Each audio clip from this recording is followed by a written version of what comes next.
జాతీయ ఉత్తమ ఉపాధ్యాయ అవార్డు గ్రహీతలను కలిశారు ప్రధాని మోదీ. ఢిల్లీలో వారిని కలిసి ఇంటరాక్ట్ అయ్యారు. నిన్న జరిగిన ప్రధానోత్సవంలో రాష్ట్రపతి ద్రౌపది ముర్ము చేతుల మీదుగా నేషనల్ బెస్ట్ టీచర్స్ అవార్డులు అందుకున్నారు. దేశంలోని వివిధ రాష్ట్రాలకు చెందిన 82 మంది ఉపాధ్యాయులు. దేశవ్యాప్తంగా ఉన్న ఉపాధ్యాయుల్లో ఉత్తమ ప్రతిభ కనబరిచిన వారికి బెస్ట్ టీచర్స్ అవార్డులు ఇస్తుంది కేంద్ర ప్రభుత్వం.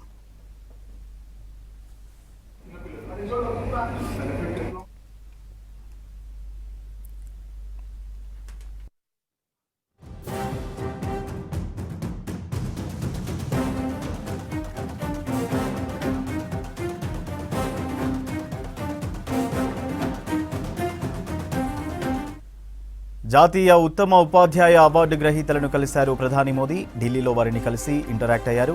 నిన్న జరిగిన ప్రధానోత్సవంలో రాష్ట్రపతి ద్రౌపది ముర్ము చేతుల మీదుగా నేషనల్ బెస్ట్ టీచర్స్ అవార్డులు అందుకున్నారు. దేశంలోని వివిధ రాష్ట్రాలకు చెందిన 82 మంది ఉపాధ్యాయులు. దేశవ్యాప్తంగా ఉన్న ఉపాధ్యాయుల్లో ఉత్తమ ప్రతిభ కనబరిచిన వారికి బెస్ట్ టీచర్స్ అవార్డులు ఇస్తుంది కేంద్ర ప్రభుత్వం.